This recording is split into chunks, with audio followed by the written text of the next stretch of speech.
Считанные часы остались до начала второго тура президентских выборов в Абхазии. На 152 участках по республике идет подготовка к важному дню – избранию главы государства.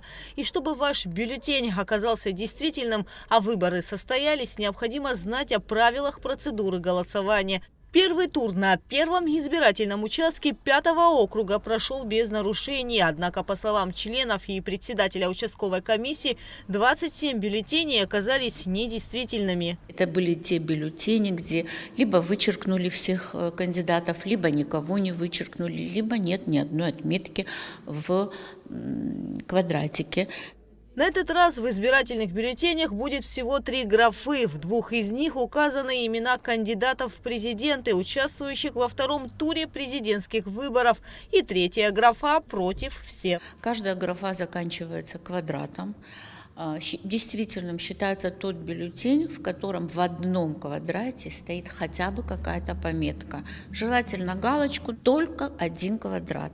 Если в 2 квадратах стоят какие-то пометки или ни в одном квадрате нет ни одной пометки, этот бюллетень будет признан недействительным. По результатам первого тура президентских выборов по всей стране была зафиксирована высокая явка избирателей. На этом участке проголосовали около 1000 человек. Всего должны были проголосовать 1402 гражданина. Мы призываем всех наших избирателей прийти проголосовать за одного из кандидатов.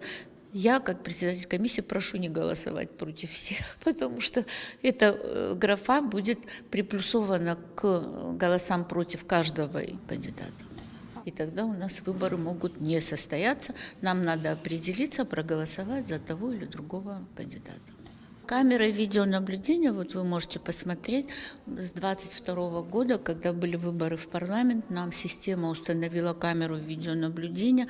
Сама система может наблюдать в прямом эфире, она работает, можно смотреть, и поэтому у нас все очень открыто, очень доступно. Вы видите, что кабинки не закрыты с одной стороны, потому что не разрешено фотографирование. Урны тоже прозрачные, мы их утром опечатаем. То есть очень все доступно и очень все открыто. У нас не было никогда ни одного замечания, и я надеюсь, что завтра тоже не будет. Также о правилах голосования можно узнать больше из этого видеоролика, который все это время несколько раз в день транслируется на канале абхазского телевидения. 1 марта, в день голосования, выборы пройдут по следующим правилам. Голосовать можно паспортом гражданина Республики Абхазия образца 2016 года в том избирательном участке, где вы прописаны. В день голосования на избирательном участке вы получаете от избирательной комиссии бюллетень для голосования.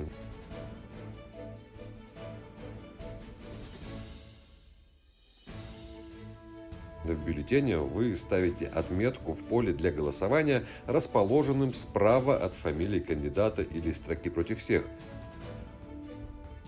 Заполненный бюллетень опускаете в избирательный ящик. Если у вас есть паспорт гражданина Республики Абхазия образца 2016 года, но нет прописки, вы можете проголосовать. Но для этого нужно лично обратиться в Центр избирком Республики Абхазия до 1 марта включительно, где вам по вашему заявлению выдадут удостоверение на право голосования. Это даст вам возможность голосовать на том участке, который вы выберете. Телефон для справки 226 96 93, адрес город Сухум, улица Конфедератов, 37. 1 марта 2025 года состоятся выборы президента Абхазии. В них имеет право участвовать каждый гражданин, достигший 18-летия.